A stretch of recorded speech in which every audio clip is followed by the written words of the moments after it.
اللہ تبارک و تعالیٰ نے آپ کو خلعت نبوت عطا فرمایا، اور نینوا ایک شہر ہوا کرتا تھا عراق میں، اس شہر کے لوگ آپ کی امت تھے۔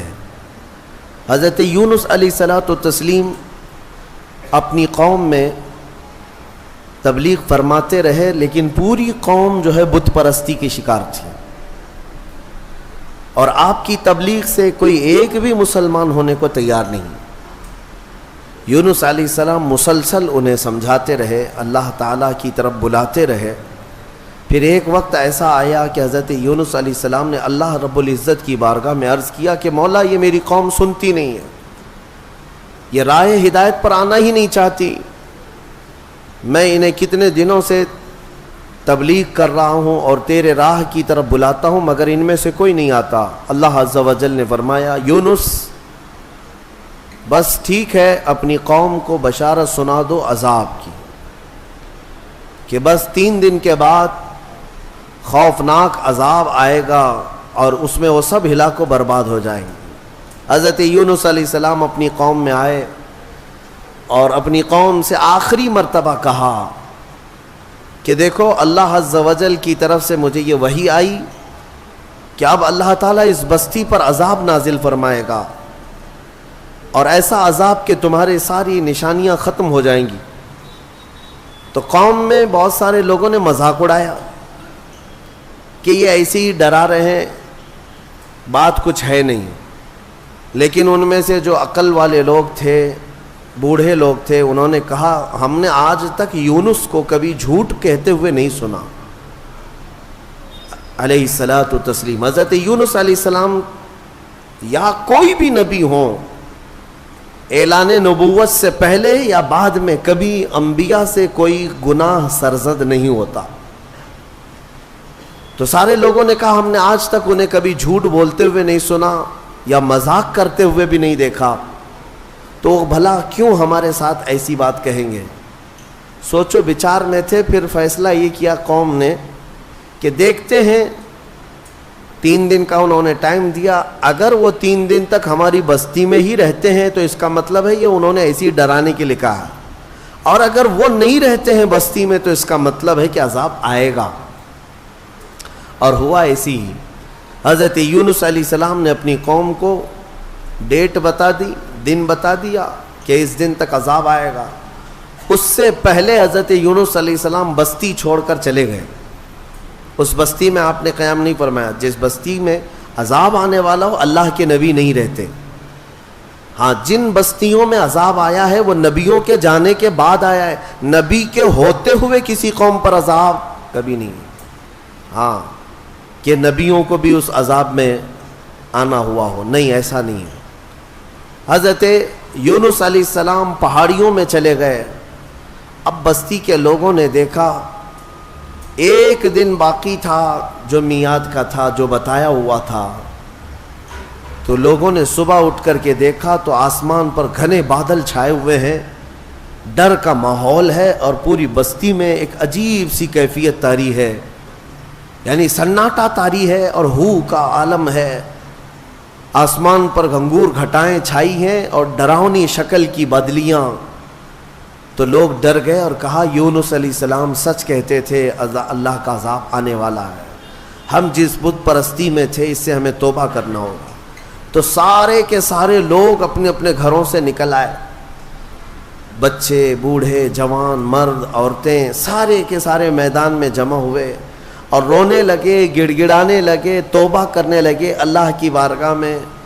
اور پھر سبوں نے مل کر کے کہا، اے رب ذوالجلال، ہم اپنے پرانے تمام بتوں کو ختم کرتے ہیں، تو ہی ہمارا خالق ہے، تو ہی ہمارا رب ہے، ایک تیری وحدانیت پر ہم یقین کرتے ہیں۔ اور اللہ رب العزت کی وحدانیت کے وہ قائل ہوئے، ایمان لائے۔ تو پھر اس کے بعد اللہ تبارک و تعالیٰ قرآن میں ارشاد فرماتا ہے، لما آمنوا کشفنا عنہم العذاب، جب وہ لوگ ایمان لے آئے تو اللہ تعالیٰ نے اپنا عذاب ان سے ہٹا لیا، جو عذاب آ چکا تھا وہ ٹل گیا۔ بہت کم ایسا تاریخ میں ملا ہے کہ عذاب آیا ہو اور ہونے سے پہلے پھر چلا گیا ہو، لیکن جب بھی عذاب ٹلا ہے تو وہ توبہ کی برکت سے ٹلا ہے۔ جب قوم توبہ کرتی ہے اللہ عذاب اٹھا لیتا ہے، عذاب کو دور کیا۔ آج ہم نے تلاوت کیا اس میں پارے میں، اب وہ بستی والے سارے کے سارے مومن ہو گئے، ایمان لائے، اور اس کے بعد یونس علیہ السلام تو تھے ہی نہیں بستی میں۔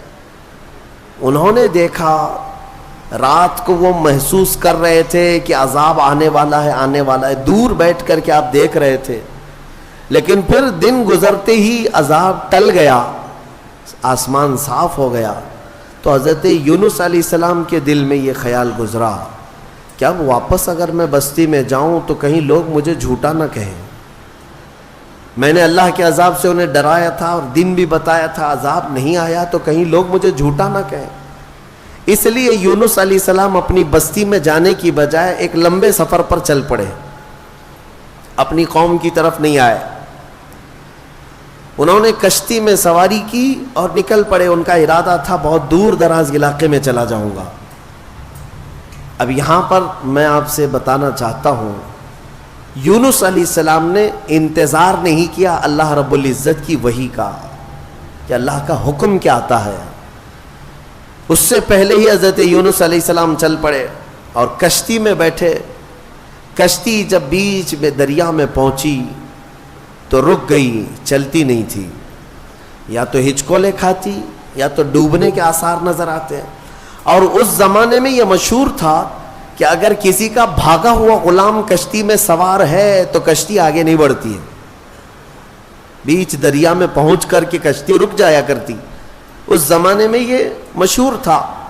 تو جب کشتی بیچ دریا میں رکی تو لوگوں نے جو سوار تھے کہنا شروع کیا کہ لگتا ہے اس کشتی میں کوئی بھاگا ہوا غلام ہے، جس کی وجہ سے کشتی نہ آگے بڑھتی ہے اور بلکہ ڈوبنے جیسے آثار نظر آتے ہیں۔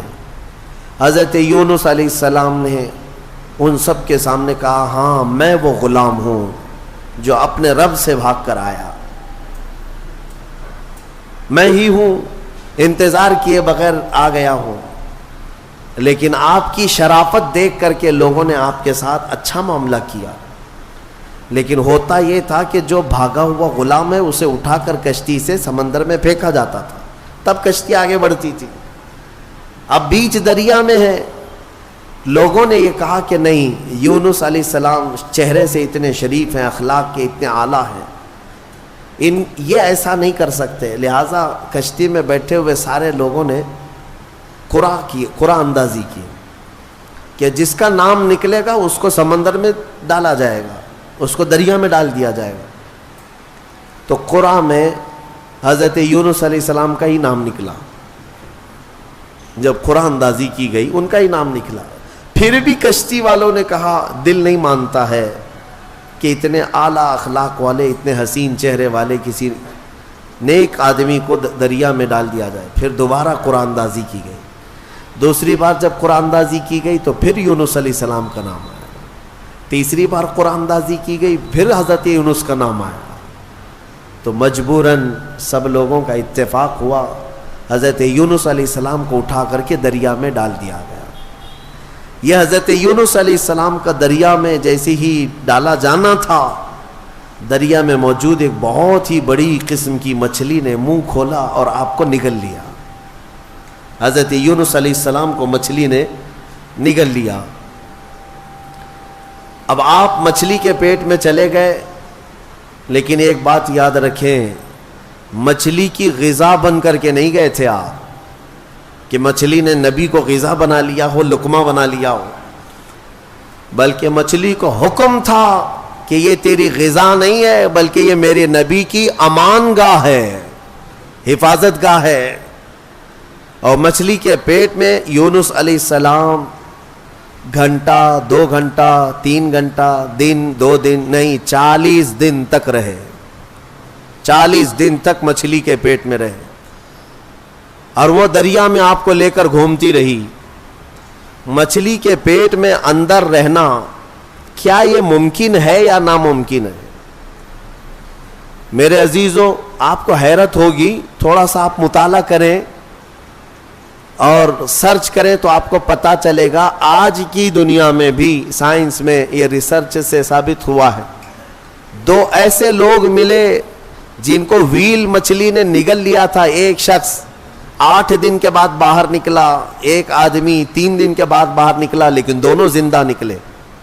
یہ اس صدی کی بات کر رہا ہوں میں, اس زمانے کی. اور یونس علیہ السلام تو اللہ کے نبی ہیں, لیکن بات اتنی ہے کہ مولا جس کو جہاں چاہے محفوظ رکھے, یہ وہ قادر مطلق ہے. 40 دن تک اندر رہے. اس مچھلی کے پیٹ میں جو چیز ہوتی ہے وہ کیا ہوتی ہے؟ ایک راستہ ہوتا ہے, پھسلنے والا راستہ جو چربی کی طرح ہوتا ہے, اور اندر جانے کے بعد ایک بڑا گھر کی طرح سے اس کا پیٹ. بس یہ ہے کہ نرم ملائم گھر تو ہوتا ہے, لیکن روشنی کہیں سے نہیں ہوتی, بالکل اندھیرا. باقی سب آرام کی چیزیں ہیں. زندگی کے لیے انسان کے مچھلی کے پیٹ میں بھی آرائش ہے یا اہتمام ہے, لیکن روشنی کا کوئی انتظام نہیں. یونس علیہ السلام اس اندھیری کوٹھری کے اندر یعنی مچھلی کے پیٹ کے اندر 40 دن بتائے. 40 دن. لیکن آپ کو میں بتاتا ہوں کہ یونس علیہ الصلوۃ والتسلیم مچھلی کے پیٹ میں جانے کے بعد مسلسل رب ذوالجلال کی بارگاہ میں دعا کرتے رہے کہ مولا تو مجھے معاف فرما دے, میں اپنی بستی سے جلد چلا آیا تیرے حکم کا انتظار کیے بغیر, مجھے تو معاف فرما دے. یہ دعا چلتی رہی یہاں تک کہ قرآن کہتا ہے وَظَنُّونِ إِذْ ذَهَبَ مُغَاضِبًا فَظَنَّ أَن لَّن نَّقْدِرَ عَلَيْهِ فَنَادَىٰ فِي الظُّلُمَاتِ أَن لَّا إِلَٰهَ إِلَّا أَنتَ سُبْحَانَكَ إِنِّي كُنتُ مِنَ الظَّالِمِينَ. رب تعالیٰ فرماتا ہے مچھلی والا, ذنون کہا گیا یونس علیہ السلام. یونس علیہ السلام کا ایک لقب آیا ہے ذنون, مچھلی والا. جب ناراض ہو کر کے نکلا اپنے شہر سے, اپنی بستی سے, تو مچھلی کے پیٹ میں پہنچا دیا گیا. فنادا فی الظلمات, اللہ فرماتے پھر اندھیریوں میں اس نے پکارا. اندھیریوں میں, ظلمات کہتے اندھیری, اتنی اندھیریاں کہ ہاتھ بھی نظر نہ آئے. اندھیریوں میں اس نے پکارا. کیا پکارا یونس علیہ السلام نے؟ لا الہ الا انت سبحانک انی کنت من الظالمین. اس کو آیت کریمہ کہتے ہیں نا, بہت ہی اثر انداز ہے, بہت ہی اثر انداز. اللہ تبارک و تعالیٰ کی تسبیح ہے. یونس علیہ السلام نے یوں عرض کیا کوئی معبود نہیں سوائے تیرے اے مولا, تجھی کو پاکی ہو, تجھی کو پاکی ہو. انی کنت من الظالمین, اپنے متعلق اعتراف کیا. اور اللہ تبارک و تعالیٰ کو یہ جملہ اتنا پسند آیا کہ فوراً مولا فرماتا ہے فَاسْتَجَبْنَا لَهُ وَنَجَّيْنَاهُ مِنَ الْغَمِّ. ہم نے فوراً ان کی دعا کو قبول کر لیا اور ان کو اس غم سے آزاد کر دیا. اللہ تبارک و تعالیٰ نے فوراً آزاد کیا. کیا کیا؟ مچھلی نے کنارے پر آ کر اگل دیا اور حضرت یونس علیہ السلام باہر آئے. باہر آنے کے بعد جانتے ہیں آپ کی کیفیت کیا تھی؟ ساحل پر آپ لیٹے رہے ایسے کہ آپ ہاتھ بھی نہیں اٹھا سکتے تھے, پیر بھی نہیں اٹھا پاتے, اور جسم اتنا کمزور, اتنا نحیف ہو چکا تھا, پورا جسم سفید ہو چکا تھا, پورا جسم سفید. اور آپ 8 دن تک بے ہوش رہے وہیں ساحل پر, اور اس کے بعد 40 دن تک سوئے رہے وہیں پر, اٹھ نہیں پائے 40 دن تک. لیکن رب ذوالجلال نے وہاں پر آپ کا کیا انتظام فرمایا تھا؟ حدیث پاک میں بھی ملتا ہے آپ کے سر کے پاس اللہ نے کدو کی بیل پیدا فرمائی, کدو کی بیل. اور کدو قریب آپ کے منہ کے قریب آتا اور آپ بغیر کسی محنت کے اسے کھا لیا کرتے تھے. اور ایک ہرن آتی جو آپ کو قریب سے دودھ پلا کر چلی جاتی تھی. آپ کو میں حدیث پاک بتاؤں, حضور پاک صلی اللہ تعالیٰ علیہ وسلم کے پاس ایک صحابی نے کدو پیش کیا, تو تو میرے آقا صلی اللہ تعالیٰ علیہ وسلم نے لیا اور مسکرایا اور فرمایا یہ میرے بھائی یونس کا پھل ہے، اور حضور نے اسے پسند فرمایا. اور کدو کے فوائد آج بھی لوگ گنا رہے ہیں. جب نہایت کمزوری ہو تو کدو کو کھانے سے فوری طور پر طاقت پیدا ہوتی ہے. جتنی بھی اس کے اندر کمیاں آئی ہوں اس کدو کے ذریعے سے اس کی اصلاح ہوتی ہے. بلکہ عاشقوں کی جماعت اس کو کدو نہیں کدو شریف کہا کرتے ہیں. ہاں، حضور پاک صلی اللہ تعالیٰ علیہ وسلم کی مرغوب غذا ہے، پسندیدہ ہے. نبیوں سے جو چیز ریلیٹڈ ہو جائے وہ یقیناً شریف تو ہوتی ہے. یہ حضرت یونس علیہ السلام پھر 40 دن کے بعد کھڑے ہوئے. 50 دن ہو گئے آپ کو، اور پھر 40 دن مچھلی کے پیٹ میں. یوں سمجھ لیں تقریباً 3 مہینے کا عرصہ گزر گیا اپنی بستی سے بچھڑے ہوئے. واپس جب 3 مہینے کے بعد یونس علیہ السلام اپنی بستی میں آئے تو ساری بستی والے بڑے خوش ہو گئے ہیں. سب دوڑے دوڑے آئے، آپ کے ہاتھوں پر سارے لوگوں نے بیعت کیا، اور اللہ کے نبی کی جیسی پیروی کرنی تھی پوری بستی والوں نے پیروی کیا. اللہ تبارک و تعالیٰ نے اس قوم کو معاف فرمایا. میں نے پڑھا جتنے نبیوں کی امتیوں کے بارے میں، صرف یونس علیہ السلام کی قوم ایک ایسی ہے جو گناہ کے بعد یا شرک اور بت پرستی کے بعد واپس پلٹ آئی تو اللہ نے ان کو اپنے محبوب جماعت میں شامل فرمایا.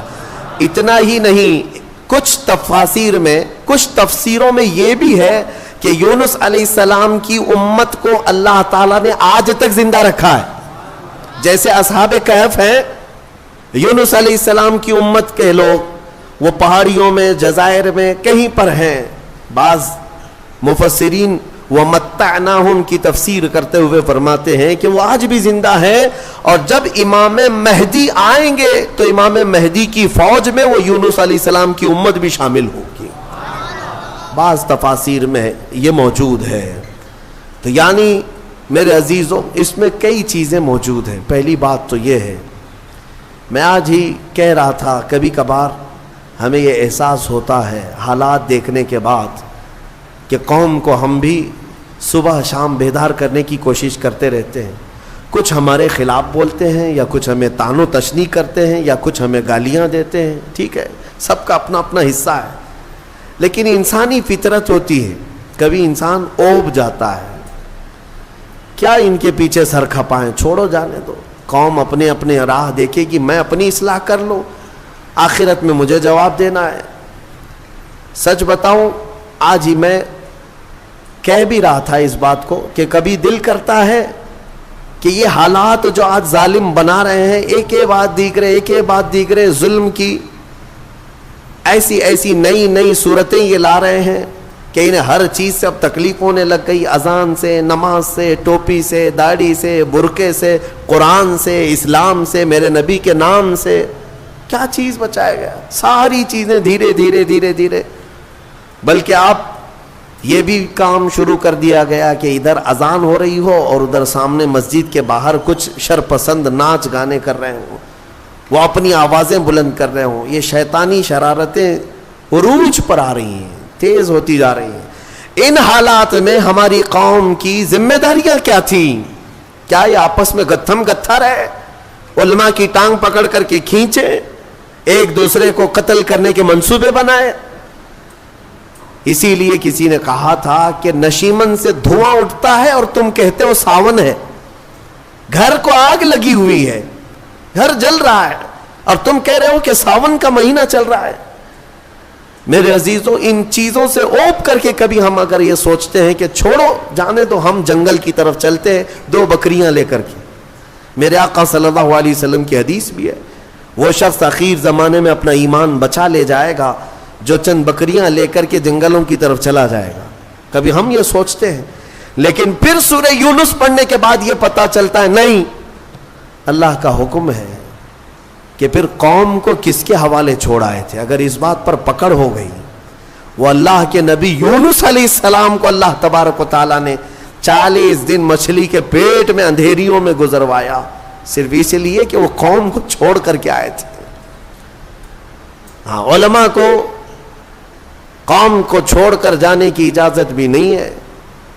بہرحال ہم دعا یہی کرتے ہیں کہ مولا تبارک و تعالی کسی کے ذریعے سے امت مصطفیٰ کی اصلاح عطا فرمائے، انہیں ہدایت عطا فرمائے۔ میرے عزیزوں، دوسری بات مجھے یہ عرض کرنی ہے کہ قوم یونس شرک بھی کر رہی تھی، بت پرستی بھی کر رہی تھی، لیکن سچے دل سے ایمان لانے کے بعد آیا ہوا عذاب ٹل گیا۔ بدلیاں چھا چکی تھی، پورے آسمان پر نظر آ رہی تھی، وہ عذاب ٹل گیا۔ میں آج پھر سے یہی کہتا ہوں، اگر یہ ظالم مسلط کیے گئے ہیں تو یہ بھی اللہ کا ایک عذاب ہے، اللہ کا عذاب ہے۔ تمہارے سروں پر اگر نیچ قسم کے لوگوں کو مسلط کیا جا رہا ہے تو یہ عذاب ہے، اور عذاب ٹلنے کے لیے توبہ ضروری ہے۔ اجتماعی طور پر اگر آج بھی لوگ توبہ کی طرف آ جائیں اور سچے دل سے اپنے اخلاق اور اپنے اعمال کی اصلاح کر لیں تو مجھے امید ہی نہیں بلکہ یقین ہے کہ مولا ان ظالموں کو کیفر کردار تک پہنچائے گا اور پھر تمہیں کھویا ہوا وقار ضرور عطا فرمائے گا۔ بزرگوں نے ہمارے فرمایا ہے کہ ہمیں واپس ملے گی ساری چیزیں، لیکن شرط یہ ہے ان کنتم مؤمنین، تم سچے ایمان والے تو ہو جاؤ، حضور پاک صلی اللہ تعالی علیہ وسلم کے قدموں کی طرف تو آ جاؤ۔ اور سبوں نے جگہ جگہ کر کے تمہیں یہ پیغامات دیے ہیں، اٹھو وگرنہ حشر نہ ہوگا پھر کبھی، دوڑو کہ زمانہ چال اپنی چل گیا۔ بہت شارٹ ٹائم تمہارے پاس ہے اے میرے عزیزوں، لمیٹڈ پیریڈ میں تمہاری زندگی ختم ہونے والی ہے۔ مجھے کبھی کبھار یہ سوچ کر کے حیرت ہوتی ہے کہ ہمارے بچوں کا مستقبل کیا ہوگا، وہ کس قدر چیلنجز سے ان کی زندگی گزرے گی پتہ نہیں ہے۔ آج علماء کی کثرت ابھی بھی موجود ہے، جبکہ آج آپ کے حالات یہ ہیں کہ کوئی ایک بھی اپنے بچے کو عالم بنانا نہیں چاہتا، حافظ نہیں بنانا چاہتا۔ ختم ہو جائیں گے، یہ ختم ہو جائیں گے، یہ محرابیں خالی ہو جائیں، اذان دینے کے لیے کوئی ملتا نہیں ہے۔ اور یہ حدیث پاک میں ملتا بھی ہے، حضور پاک صلی اللہ علیہ وسلم نے ارشاد فرمایا کہ لوگ اپنی نمازوں کی امامت کے لیے ڈھونڈا کریں گے اور کوئی نہیں ملے گا، پھر لوگ جاہلوں کو اپنا سردار بنائیں گے، وہ زمانہ آئے گا۔ ان چھوٹے بچوں کا میں سوچتا ہوں کہ یہ کیسے چیلنجز سے ان کی زندگی گزرے گی۔ آج کتے بھونک رہے ہیں اور سر چڑھ کر کے ناچ رہے ہیں، انہیں نشہ ہے، غرور ہے، گھمنڈ ہے، تخت کا، طاقت کا، حکومت کا، اور آپ دیکھ رہے ہیں یہ کے بعد دیگرے یہ ظلم کی نئی نئی داستانیں لکھنا چاہتے ہیں۔ جو چیز کبھی سنا بھی نہیں تھا وہ اب ٹاپک شروع ہو چکے ہیں۔ مسجدوں کی تاریخ نکالی جائے گی۔ میں آپ کو آج سے کئی سال پہلے کہتا تھا، آج پھر سے میں کہتا ہوں، یاد رکھنا بات یہاں تک بھی آئے گی کہ تمہارا کلمہ طیبہ بھی انہیں گڑنے لگ جائے گا، کلمہ طیبہ بھی تمہارا لا الہ الا اللہ کہنا ان کے لیے گڑنے اور چبھنے لگ جائے گا۔ پھر وہ اس بات پر بھی آئیں گے کہ تم ہمارے خداؤں کا انکار کرتے ہو۔ ظاہر سی بات ہے، کلمہ طیبہ ہے ہی بنیادی اس بات پر ہے۔ یہ ان حالات کی طرف میں صرف اس لیے بار بار تنبیہ کرتا ہوں کہ اگر آج ہم اپنے اخلاق اور اعمال کی اصلاح نہیں کریں گے تو کل کا آنے والا دن ہمارے لیے اور بھی اندھیریاں لے آئے گا، اور بھی سخت ترین ہوگا۔ بہرحال سورہ یونس کے اختتام ہو چکے۔ سورہ توبہ کی آخری آیت مجھے عرض کرنی تھی جو بڑی فضیلت والی بھی ہے۔ دو آیتیں ہیں اور بڑی فضیلت والی آیتیں ہیں، جس میں اللہ تعالیٰ فرماتا ہے لَقَدْ جَاءَكُمْ رَسُولٌ مِّنْ أَنفُسِكُمْ عَزِيزٌ عَلَيْهِ مَا عَنِتُّمْ حَرِيصٌ عَلَيْكُمْ بِالْمُؤْمِنِينَ رَءُوفٌ رَحِيمٌ۔ تحقیق کہ تمہارے پاس ایک ایسا رسول آیا جسے تمہارا تکلیف میں پڑنا دیکھا نہیں جاتا، اس رسول کو برداشت نہیں ہوتا تمہارا تکلیف میں پڑنا۔ ایک صفت میرے رسول کی یہ بتائی، عزیز علیہ ما عنتم، رسول کو یہ گوارا ہی نہیں ہوتا کہ امت تکلیف میں ہو۔ حریص علیکم بالمؤمنین، اور اس رسول کی دوسری عادت یہ ہے کہ اگر سب سے زیادہ کسی بات کی وہ رسول طلب رکھتا ہے تو صرف تمہارے ایمان کی، کہ تم ایمان والے ہو جاؤ۔ اور پھر تیسری چیز رب تعالیٰ فرماتا ہے رؤوف الرحیم، نہایت ہی نرم دل اور رحم کرنے والا شفیق رسول تمہارے پاس آیا۔ یہ تین صفات لے کر کے میرے مصطفیٰ تشریف لائے۔ میرے عزیزوں، آج پھر سے میں نوجوانوں کو بیدار کرتا ہوں. تمہیں پتا ہے کہ تمہارے درد پر ہاتھ رکھنے والا کون ہے؟ آج تمہارا حقیقی مسیحا کون ہے؟ کون ہے جو تمہارے کرب کو، تمہارے غم کو سمجھ سکتا ہے؟ آج دنیا میں کوئی نہیں ہے. جس کے سامنے جا کر ذکر کرو گے وہ مذاق اڑائے گا. تم اپنے غم کی داستان کسی کو سناؤ گے تو کل وہ 4 لوگوں میں کہے گا دیکھا فلاں کیسی بلا میں مبتلا ہے. لیکن ایک ذات محمد الرسول اللہ کی ہے، میرے آقا صلی اللہ تعالی علیہ وسلم، جن کی صفت ہی قرآن یہ کہتا ہے کہ تمہارا تکلیف میں پڑنا رسول کو دیکھا نہیں جاتا. ایک حدیث کا مفہوم میں بتا رہا ہوں. ایک حدیث کا مفہوم فرماتے ہیں میرے آقا صلی اللہ تعالی علیہ وسلم کہ اگر کسی امتی کے تلوے میں کانٹا بھی چبھ جائے تو اس کے درد کا احساس حضور کو ہوتا ہے. حضور اس کا احساس کرتے. لیکن یہ امت کا کیا؟ کبھی رسول پاک صلی اللہ علیہ وسلم کی عزت کا بھی احساس نہیں رکھتی، ان کے ناموس کا، ان کی محبت کا خیال نہیں رکھتی. سب کو اپنی اپنی منمانی کرنی ہے، اپنی طبیعت کی سننی ہے، مجھے اپنی خواہشات پہ جینا ہے. حضور کیا چاہتے ہیں وہ کسی کو نہیں چاہیے آج. لیکن اس رسول کریم صلی اللہ تعالی علیہ وسلم نے اپنی پوری زندگی امتی امتی کہا یا نہیں کہا؟ ہر گھڑی امتی امتی کہا. معراج کی شب میں بھی جا کر کے میرے آقا نے اللہ کی بارگاہ میں یہی سوال کیا کہ مولا میری امت کی بخشش میرے حوالے فرماتے. معراج کی شب میں قبر کی گود میں بی بی آمنہ کے ہاں دودھ پینے کے ایام میں اور پھر مدینہ طیبہ کے احوال میں رسول کریم صلی اللہ تعالیٰ علیہ وسلم نے سب سے زیادہ یاد کیا ہم جیسے نکموں کو یاد کیا، ہم جیسے گنہگاروں کو یاد کیا، بلکہ رویا بھی کرتے تھے اپنی امت کی یاد میں.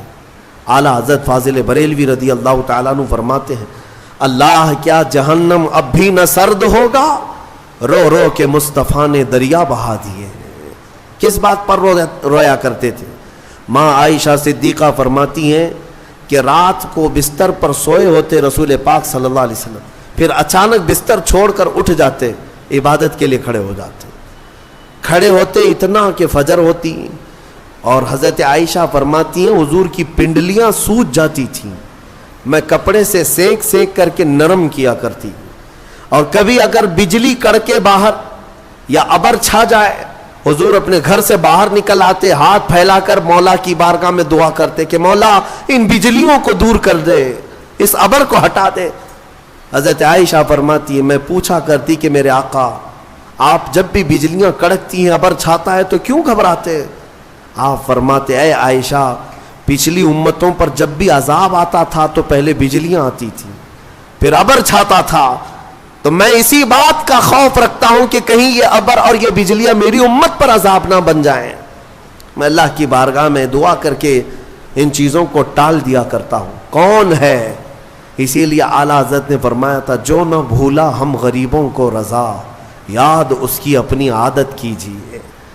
اے سنی مسلمانوں، اگر حضور کو یاد نہ کرو گے تو پھر کس کو یاد کرو گے؟ نبی پاک صلی اللہ تعالیٰ علیہ وسلم کے متعلق ایک بات میں صرف اتنی کہہ دوں، رونگٹے کھڑے ہو جاتے ہیں، جسم میں کپ کپی طاری ہو جاتی ہے.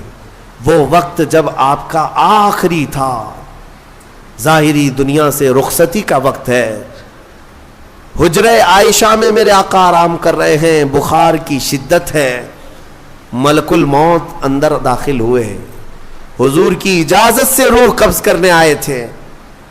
یہ سکرات کا جو وقت ہوتا ہے نا، نزع کا وقت بہت شدید ہوتا ہے.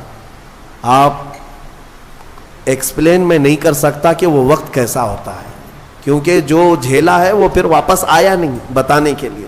نزع کا وقت، اس میں انسان اپنے ماں باپ کو بھول جاتا ہے، پہچان نہیں پاتا اپنے بیٹوں کو بیٹیوں کو، حتیٰ کہ بعض نزع کی کیفیت اتنی سخت ہوتی ہے کہ اپنا نام بھول جاتا ہے، نہیں یاد رہتا، اپنے آپ کو بھول جاتا ہے نزع کے وقت. لیکن میرے مصطفیٰ کریم صلی اللہ تعالیٰ علیہ وسلم اس کیفیت میں جب نزع کا وقت تھا، ملک الموت قریب آئے تو کیا پوچھا جانتے ہیں؟ پوچھتے ہیں اے اسرائیل یہ نزع کا وقت بڑا سخت ہوتا ہے، بہت درد والا ہوتا ہے. بتا تو ذرا کیا میری امت کو بھی اس حالت سے گزارا جائے گا؟ جو نہ بھولا ہم غریبوں کو رضا. اس کیفیت میں ہر کوئی اپنے آپ میں رہتا ہے.